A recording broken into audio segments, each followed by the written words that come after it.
Twelfth class में आपने PCM लिया था, तो पीसीएम की ना मुझे सबसे बड़ी प्रॉब्लम एक ये लगती है कि इसमें ऑप्शंस बहुत ज़्यादा होते हैं। अगर किसी चीज़ में ऑप्शंस ज़्यादा हों तो उसमें सेलेक्ट करना थोड़ा सा मुश्किल हो जाता है कि कौन सी डिग्री हमारे लिए बेस्ट रहेगी। जैसे कि computer science, AI, data science, electrical engineering, mechanical engineering, marine, aerospace, government jobs. तो इंटरनेट ये बोलता है कि एक डिग्री लो, उसके साथ एक स्किल सीखो, आप 1 लाख महीना कमाओगे, बट ये रियलिटी नहीं है। तो आज हम इसी पे बात करेंगे। आज मैं आपको डिग्री के साथ उसमें करियर का लेंस लगा के सब कुछ बताऊंगा कि कौन सी डिग्री आपके लिए बेस्ट रहेगी, कौन सी डिग्री आपको हाई पेइंग करियर के लेके जाएगी, कौन सी डिग्री मुश्किल है, कौन सी डिग्री ज़्यादा टाइम लेगी और किसी पॉपुलर डिग्री का बेटर अल्टरनेटिव क्या हो सकता है वो भी बताऊंगा। सबसे पहले ये बात समझो कि डिग्री सिर्फ एक एंट्री टिकट है और उस एंट्री टिकट के साथ अंदर जाके आप बनोगे क्या वो आपके ऊपर डिपेंड करता है। और एक ट्रैप और समझो, हाई सैलरी पॉसिबल होना और हाई सैलरी रियलिस्टिक होना ये दो अलग बातें हैं। अगर टॉप 1% 50 लाख कमा रहा है तो इसका मतलब ये है कि एवरेज ग्रेजुएट वो 50 लाख नहीं कमा रहा। ऑप्शन 1, अगर आपका मैथ स्ट्रांग है और आपको कोडिंग बढ़िया लगती है तो ये रूट आपके लिए बेस्ट है। रूट में हम इंक्लूड करेंगे सिर्फ degrees like BTech in computer science, BTech in in machine learning, IT, data science, BCA, BSc in computer science. तो ये डिग्रीज हैं और ये डिग्रीज करके आप कौन से करियर चूज कर सकते हो वो ये software engineer, back and, AI and machine learning, data science, cloud engineer, cyber security. तो ये करियर है और ये डिग्री है। और डिग्री में सबसे बेसिक डिग्री होती है कंप्यूटर साइंस की, वो बीएससी है या बीटेक है। बीटेक की थोड़ी ज़्यादा वैल्यू होती है, अगर अच्छे कॉलेज से की हो तो बीएससी की थोड़ी सी कम होती है पर उतनी कम नहीं होती। अगर बीएससी की फीस भी कम होती है उस हिसाब से। तो डिग्री का आरओआई दिखा करो कि आपके नज़दीक कौन सा कॉलेज बेस्ट है और उसमें कौन सी डिग्री बेस्ट है। तो इन करियर के लिए आपको स्किल सीखनी होती है। वो स्किल आप ऑनलाइन सीखो, ऑफलाइन सीखो, या फिर किसी सर्टिफिकेशन कोर्स करो, कुछ भी करो, ये करियर आपको स्किल ही बना के देगी। WEF फ्यूचर ऑफ जॉब्स 2025 के मुताबिक big data, AI and machine learning, security management, ये जॉब्स बहुत ज़्यादा फास्ट ग्रो कर रही हैं इंडिया में। लास्ट पे अगर हम इसकी सैलरी की बात करें तो इसकी सैलरी 20-25 हज़ार से स्टार्ट हो गए 1-2-3 लाख तक महीना जा सकती है। ये डिपेंड करता है आपके सिटी के ऊपर, आपके एक्सपीरियंस के ऊपर। हाँ जी, एक चीज़ तो रह गई थी। एक बात ये है कि अगर आप बीटेक इन कंप्यूटर साइंस करते हो और बीसीए करते हो, ये दोनों चीज़ें सेम तो नहीं है क्योंकि बीसीए की थोड़ी सी वैल्यू कम होगी बीटेक के मुताबिक। बट अगर आप इतनी फीस नहीं दे सकते हो इंजीनियरिंग की फीस, तो आप बीसीए भी कर सकते हो। बीसीए के साथ आपने जो स्किल सीखनी है उसका ज़्यादा वैल्यू होगा और आपके एक्सपीरियंस का ज़्यादा वैल्यू होगा। ठीक है जी, अगर आप इतनी फीस नहीं दे सकते तो आप बीसीए भी बेटर होगी आपके लिए। 2, इलेक्ट्रिकल इंजीनियरिंग, VLSI, सेमीकंडक्टर। अगर आपको हार्डवेयर सर्किट पसंद है ना तो आप कंप्यूटर साइंस के पीछे मत भागो। इंडिया अपना सेमीकंडक्टर इकोसिस्टम बना रहा है और इसके लिए मार्वल ने $2.5 मिलियन का 3 साल का इन्वेस्टमेंट अनाउंस किया है R&D एंड सेमीकंडक्टर वर्क के लिए। लेकिन semiconductor is equal to granted high paying job, ये सही नहीं गा। ये लिए ਤੁਹਾਨੂੰ स्पेशलाइजेशन करनी पैनी है डिजिटल इलेक्ट्रॉनिक्स च, वेरीलॉग सिस्टम, कंप्यूटर आर्किटेक्चर च, VLSI प्रोजेक्ट्स बनाने पैने हैं, इंटर्नशिप करनी पैनी है, फिर उस तो बाद ਤੁਹਾਨੂੰ हाई पेइंग जॉब मिलूगी। ये ਆਪਾਂ ਇਹਦੀ सैलरी ਦੀ ਗੱਲ ਕਰੀਏ ਤਾਂ ਇਹਦੀ सैलरी कंप्यूटर साइंस ਦੇ रूट वाले ਜਿਹੜੇ ਕਰੀਅਰ ਆ ਉਹਨਾਂ ਦੇ ਸਿਮਿਲਰ ਹੀ ਰਹੂਗੀ, बट ਇਹਦੇ ਵਿੱਚ जॉब्स थोड़ियाँ घट आ कंपेयर टू कंप्यूटर साइंस वाले रूट ਦੇ नालों। अगर आप मैथ में स्ट्रॉन्ग हो ना तो आप BSc मैथ करो और BSc मैथ एक डिग्री है, इसके साथ आपने स्किल्स सीखनी है जैसे पाइथन, SQL, ML, फाइनेंस। ये स्किल सीख के बहुत बढ़िया जॉब रोल्स मिल सकते हैं आपको, like quantitative analyst, finance analyst, data analyst, risk analyst.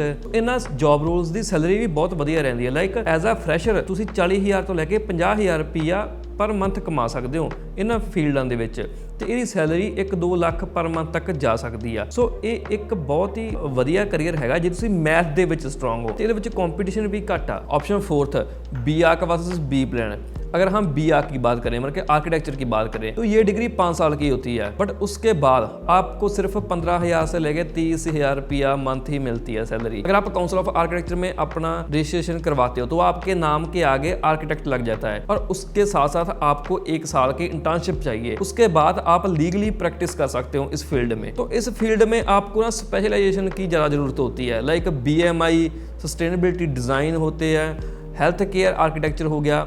सो इनमें स्पेशलाइजेशन करोगे तो आपको बढ़िया सैलरी मिलेगी और आपकी सैलरी डिपेंड करती है आपके एक्सपीरियंस के ऊपर। अगर आपको इस फील्ड में हाई पेइंग सैलरी चाहिए तो आपको 8 से 10 साल का समय लग जाएगा। तो इसके बाद अगर हम बी प्लानिंग डिग्री की बात करें तो ये डिग्री 4 साल की है और इसके लिए पूरे इंडिया में सिर्फ 30 से लेकर 35 ही कॉलेज है जो क्वालिटी इंस्टीट्यूट होते हैं। तो इसलिए इस करियर में कंपटीशन बहुत कम है और इसमें गवर्नमेंट जॉब्स की वैकेंसीज भी खाली पड़ी हुई हैं। लाइक 12,000 जो टाउन प्लानर की वैकेंसीज है वो पूरे इंडिया में खाली पड़ी हुई हैं। इसमें डिफिकल्ट होता है सिर्फ एंट्रेंस सीट लेना। अगर आप एक बार इसमें घुस जाते हो तो आपकी गवर्नमेंट जॉब के चांसेस बहुत ज़्यादा बढ़ जाते हैं। Fifth option core engineering. सबसे पहले ये बात समझो कि इंजीनियरिंग लेने से आपका फ्यूचर ऑटोमेटिकली ब्राइट नहीं हो जाता। हर एक ब्रांच का अपना डिफ़िकल्टी लेवल है, अपनी सैलरी है और अपनी जॉब अवेलेबिलिटी है। First mechanical engineering.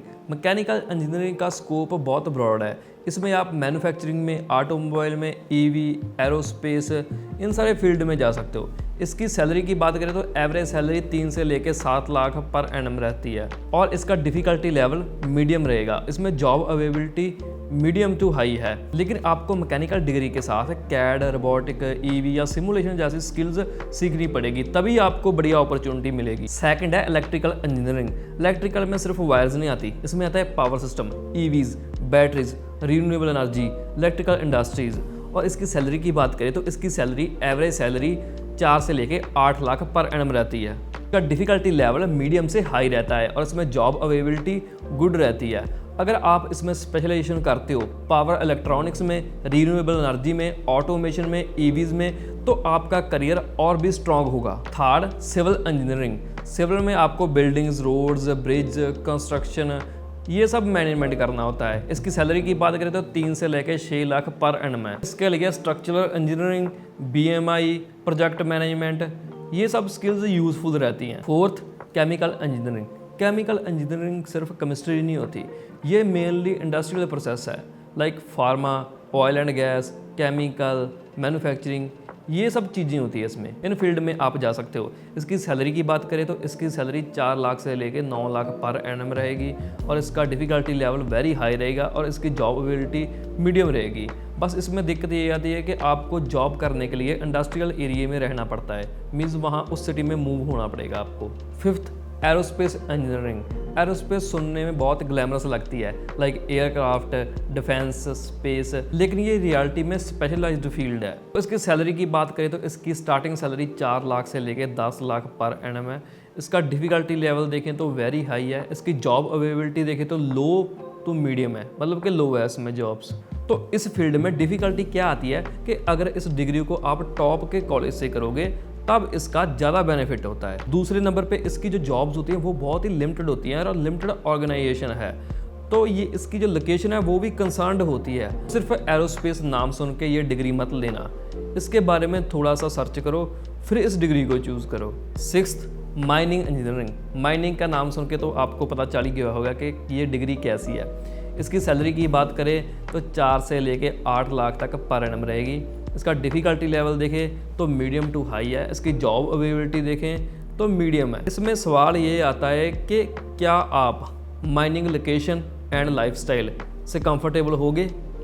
अगर आप कंफर्टेबल होगे तभी ये डिग्री करना, नहीं तो इस फील्ड को इग्नोर कर दो। Seventh petroleum engineering. So petroleum engineering का जो इंडिया में जॉब अवेलेबिलिटी का थोड़ा सा लो है, क्योंकि इंडिया में इसकी जो जॉब्स है, वैकेंसीज है, वो फ्यूअर है और इसका डिफ़िकल्टी लेवल मीडियम है। और इसकी सैलरी की बात करें तो इसकी सैलरी 1 लाख पर मंथ तक जा सकती है, इससे ऊपर भी जा सकती है। अगर जॉब लग जाए तो बहुत बढ़िया है, अगर नहीं मिली तो फिर आपके पास कोई ऑप्शन नहीं बचता, क्योंकि आपने स्पेसिफिक स्पेशलाइजेशन की होती है इन पेट्रोलियम। तो इसकी जो जॉब्स होती हैं वो ऑयल इंडिया, शेवरन, OGNC, BP, सो इन कंपनीज में इनकी जॉब लगती है। Last marine engineering. इसमें शिप्स के पंप, इंजन, मशीनरीज, जनरेटर, इनको मेंटेन और ऑपरेट करना होता है। तो इनकी जॉब नेवी मर्चेंट में, शिप्स में रहती है। तो इसमें क्या है कि इसमें आपको अपने घर से दूर रह के जॉब करनी पड़ती है। इसकी सैलरी की बात करें तो 25,000 से लेके 3 लाख पर मंथ हो सकती है, उससे ज़्यादा भी हो सकती है। ये डिपेंड करता है आप कौन सी पोजीशन पे हो, जूनियर लेवल पे हो, सीनियर लेवल पे हो, तो उसके हिसाब से इसकी जो सैलरी डिपेंड करती है। ये करियर बहुत ही अच्छा हो सकता है अगर आपको डिसिप्लिन पसंद है। Sixth pilot. पहले तो आप ये बात समझो कि पायलट एंड एविएशन दोनों चीजें सेम नहीं है। दूसरे नंबर पर सिर्फ आप पायलट की सैलरी देख के इस फील्ड में मत आना, क्योंकि अगर आपने कमर्शियल पायलट बनना तो उसकी ट्रेनिंग के चार्जेस बहुत ही ज़्यादा हाई होते हैं। इसमें आपको लाइसेंस भी लेना होता है, इसमें आपको मेडिकल फिटनेस भी चाहिए और इसके बावजूद भी जॉब की कोई भी गारंटी नहीं होती। तो इससे पहले ये चीज़ देखो कि ट्रेनिंग पे कितना खर्चा आएगा, लाइसेंस में कितना टाइम लगेगा और फॉर जॉब मिलने के कितने चांसेस हैं। अगर हम एविएशन की बात करें तो एविएशन में आता है airport operations, cabin crew, ground staff, management, maintenance, उसमें ये चीज़ें आती है और इस डिग्री में ज़्यादा खर्चा नहीं होता जितना पायलट में होता है और इसकी जॉब अवेलेबिलिटी थोड़ी सी ज़्यादा होती है कंपेयर टू पायलट। अगर हम इसकी सैलरी की बात करें तो इसकी सैलरी 3 लाख से लेके 10 लाख पर एनम तक जाती है, बट पायलट की सैलरी 25 लाख से लेके 30 लाख तक जाती है, तो उसकी सैलरी ज़्यादा होती है और इसकी ट्रेनिंग खर्चा भी बहुत कम होता है compare to pilot. At a last मेरी एडवाइस ये है कि अगर आपने कोई भी डिग्री लेनी है तो डिग्री को अपना एक करियर बना के चलना, मतलब कि पहला करियर देखना कि कौन सा करना है, फिर उस हिसाब से डिग्री करना और डिग्री का ROI जरूर देखना कि डिग्री पे ट्रेनिंग पे कितना खर्चा आएगा और उसके बाद उसकी कितनी सैलरी होगी। ऐसा ना हो कि हम उस पर खर्चा ज़्यादा कर ले और उतनी सैलरी हमें उतना बढ़िया करियर हमारा उसमें बने ना। बाकी मैंने कोशिश किया है कि इस वीडियो में सारे